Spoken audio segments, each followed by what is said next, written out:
अब हम नेक्स्ट परिपथ पढ़ेंगे जिसमें प्रेरक कुंडली और संधारित्र को श्रेणी क्रम में जोड़कर दोनों के सिरों के मध्य प्रत्यावर्ती वोल्टता लगाई गई है। ये परिपथ कुछ इस प्रकार बनेगा, जिसमें हमने एक प्रेरक कुंडली ली है जिसका प्रेरकत्व L है, श्रेणी क्रम में जोड़ा गया है संधारित्र जिसकी धारिता C है। अब इसमें जो प्रत्यावर्ती वोल्टता लगाई गई है इसका समीकरण होगा V बराबर साइन ओमेगा टी, जिसे हम समीकरण 1 से दर्शाएंगे। अब यहाँ पर श्रेणी क्रम में होने के कारण दोनों के सिरों के मध्य विभव अंतर अलग अलग होगा। तो यहाँ प्रेरक कुंडली के सिरों के मध्य विभव अंतर यदि VL है तो ये होगा IXL, जिसे समीकरण 2 से दर्शाएंगे। और संधारित्र के सिरों के मध्य विभव अंतर VC है तो ये होगा IXC, जिसे समीकरण 3 से दर्शाएंगे। अब इन दोनों विभव अंतर का परिणामी ज्ञात करने के लिए इसका हम कला आरेख बनाते हैं। हम ये जानते हैं कि प्रेरक कुंडली वाले परिपथ में जो वोल्टता होती है वो धारा से अग्रगामी होती है पाई कलांतर से, और संधारित्र वाले परिपथ में वोल्टता धारा से पश्चगामी होती है पाई कलांतर से। तो ये आरेख कुछ इस प्रकार बनेगा। ये धारा हमने प्लॉट किया, ऊपर बनाया VL क्योंकि ये वोल्टता 90 डिग्री से अग्रगामी है, और संधारित्र की वोल्टता पश्चगामी है, इसलिए 90 कलांतर से इसको नीचे बनाया। यहाँ पर VL और VC दोनों विपरीत दिशा में हैं। जब हम इनका परिणामी ज्ञात करेंगे यानी योग ज्ञात करेंगे तो एक यहाँ पर प्लस होगा और दूसरा माइनस हो जाएगा क्योंकि दोनों की दिशा विपरीत है। अब इसमें से जो बड़ी राशि होगी उसको हम धनात्मक लेते हैं और छोटी राशि को हम ऋणात्मक लेते हैं। यदि हम यहाँ पर देखें VL और VC में दोनों में से कौन बड़ा हो सकता है, तो फॉर्मूले में हम जाते हैं VL बराबर होता है IXL और XL का फॉर्मूला होता है ओमेगा L, यानी कि VL डिपेंड कर रहा है L पर डायरेक्टली। तो जितना ज़्यादा प्रेरकत्व का मान होगा उतना ज़्यादा विभव अंतर होगा इस कुंडली के सिरों के मध्य। लेकिन जब संधारित्र की बात करें तो फॉर्मूला होता है VC बराबर IXC, और हम लिख सकते हैं I अपॉन ओमेगा C, यानी कि C का मान जितना अधिक होगा उतना ही VL का मान कम होगा।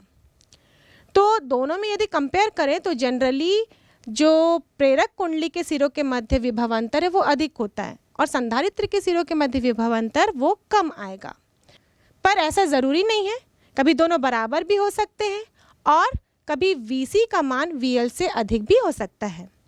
तो यहाँ पर हमने जो स्थिति ली है इसके अनुसार एक जनरल स्थिति ली, कॉमन स्थिति ली है जहाँ पर VL का मान VC से अधिक हो। तो इन दोनों को जब हल करेंगे, इनका परिणामी निकालेंगे तो इसका परिणामी किस दिशा में होगा? VL की दिशा में होगा। और दोनों विपरीत दिशा में योग कर रहे हैं तो वहाँ पे योग नहीं होगा बल्कि वहाँ पे माइनस हो जाएगा। तो हम लिखेंगे VL माइनस VC, ये VL की दिशा में होगा और यही इन दोनों विभव अंतरों का परिणामी होगा जिसको हमने तीर के निशान से दर्शाया है। और यहाँ से ये स्पष्ट है कि जो परिणामी वोल्टता है वो धारा से π/2 कला अंतर से अग्रगामी है। अगर विपरीत स्थिति होती, VC का मान अधिक होता और VL का मान कम होता, यानी कि हमने जो संधारित्र लगाया है उसकी धारिता बहुत कम होती, उस कंडीशन में ये परिणामी वोल्टता रिवर्स भी हो सकती थी और उस कंडीशन में जो धारा है वो वोल्टेज से पाई कलांतर से अग्रगामी हो जाती। तो इस चित्र के अनुसार जो जनरल कंडीशन हमने लिया है उसके अनुसार परिणामी वोल्टता V बराबर होगी VL माइनस VC। अब मान रखते हैं तो V बराबर होगा IXL माइनस IXC। I दोनों में से कॉमन लेंगे तो V बराबर होगा IXL माइनस XC। V बराबर I, XL का मान ओमेगा L और XC का मान 1/ओमेगा C। ये है परिणामी विभव का समीकरण उस कंडीशन में जब कुंडली के सिरों के मध्य विभवांतर अधिक है और संधारित्र के सिरों के मध्य विभवांतर कम है। अब इसी समीकरण से यदि V/I निकालूं, यानी कि वोल्टेज और धारा का अनुपात, जिसे हम कहते हैं परिपथ की प्रतिबाधा, यानी कि Z, ये निकलेगा omega L minus 1 upon omega C. अब इसी समीकरण से हम धारा का शिखर मान ज्ञात करते हैं, तो इसको हम लिखेंगे I0 बराबर V0 अपॉन Z, जो होगा V0 upon omega L minus 1 upon omega C. अब हम कला अंतर निकालते हैं, तो यहाँ पर हम देख रहे हैं परिणामी विभव अंतर ये धारा से पाई/2 कला अंतर से अग्रगामी है। ये हम कह सकते हैं कि धारा पश्चगामी है पाई/2 कला अंतर से। इस प्रकार हम प्रत्यावर्ती धारा का समीकरण देखें तो वो होगा I बराबर I0 साइन ओमेगा टी। यहाँ पर 90 का कला अंतर है इसलिए हम 90 लिखेंगे, पर मैंने आपको दो स्थिति बताई थी, जब VL XL से अधिक हो तब वोल्टता धारा से पाई/2 कलांतर से अग्रगामी होगी, लेकिन विपरीत हो जाए यानी कि VC VL से अधिक हो, उस कंडीशन में वोल्टता धारा से पश्चगामी होगी। तो यहाँ पर हम प्लस या माइनस ना लिखे, प्लस और माइनस दोनों ही चिन्हों का प्रयोग करेंगे और हम लिखेंगे ओमेगा टी प्लस माइनस पाई/2। ये निर्भर करता है स्थितियों पर। और यदि इसका हम फेज़र आरेख बनाएं, जब वोल्टता अग्रगामी है पाई/2 कला अंतर से धारा से, उस कंडीशन में x और y दो एक्सिस लिया हमने। सबसे पहले हम वोल्टता बनाएंगे v, जिसको हमने ओमेगा टी से दर्शाया है। अब ये जो ओमेगा टी से दर्शाई गई वोल्टता है, धारा इससे पाई/2 कला अंतर से पश्चगामी होगी। किस कंडीशन में?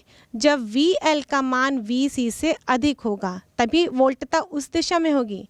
तो हम उसी दिशा में लिखेंगे VL माइनस VC, और VC जो होगी वो 180 डिग्री से दो विभवांतर से पीछे होगी। तो यहाँ पर हम लोग VC को विपरीत दिशा में नीचे की ओर दर्शा रहे हैं। लेकिन विपरीत कंडीशन होती, संधारित्र के सिरों के मध्य वोल्टता अधिक होती, तो ये फेज़र आरेख कैसे बनता? हम यहाँ पर बना रहे हैं VC और यहीं पर होता VC माइनस VL, और हम ऊपर बनाते VL, तो जो परिणामी विभव है वो VC माइनस VL की दिशा में होती, और इससे और ये धारा से पाई/2 कला अंतर से पश्चगामी होती। तो यह हम कह सकते हैं कि धारा पाई/2 कला अंतर से अग्रगामी होगी, इसलिए 90 कोण से हम धारा को यहाँ पर आगे की ओर बनाएंगे। तो इस प्रकार ये दोनों ही आरेख दो अलग अलग स्थिति में बनते हैं।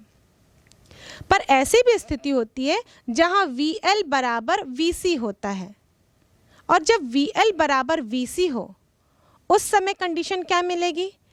IXL बराबर IXC, यहाँ से I और I कैंसिल हो जाएंगे, XL बराबर XC होगा। मतलब कुंडली के द्वारा जो रुकावट डाली गई है वो संधारित्र के द्वारा डाली गई रुकावट के बराबर होगी। यहाँ पर हम लिखेंगे ओमेगा L बराबर 1 अपॉन ओमेगा C। यदि हम क्रॉस मल्टीप्लाई करें तो हमको प्राप्त होगा ओमेगा स्क्वायर बराबर 1 अपॉन LC। या हम दोनों पक्षों का वर्गमूल लेने पर हम लिखेंगे ओमेगा बराबर 1 अपॉन रूट अंडर LC। और ओमेगा और आवृत्ति में क्या संबंध होता है? ओमेगा बराबर 2 पाई न्यू, तो हम यहाँ लिखेंगे 2 पाई न्यू बराबर 1 अपॉन रूट अंडर LC, और न्यू का मान मिलता है 1 upon 2 pi root under LC। इस स्थिति को जहाँ पर VL बराबर VC है या XL बराबर XC है, ये कहलाती है अनुनाद की स्थिति। और इस कंडीशन में जो फ्रीक्वेंसी होती है न्यू बराबर 1 upon 2 pi root under LC, इस फ्रीक्वेंसी को हम कहते हैं अनुनादी आवृत्ति, रेजोनेंस फ्रीक्वेंसी। इस वैद्युत अनुनाद की स्थिति में प्रतिबाधा Z बराबर omega L minus 1 upon omega C का मान हो जाएगा 0, क्योंकि ओमेगा L बराबर 1 अपॉन ओमेगा C है। और जब इस परिपथ में प्रतिबाधा यानी कि उत्पन्न होने वाली रुकावट का मान 0 है, तो उस कंडीशन में हम देखें तो I बराबर होता है V/Z। V को अगर 0 से डिवाइड करें तो मिलेगा अनंत।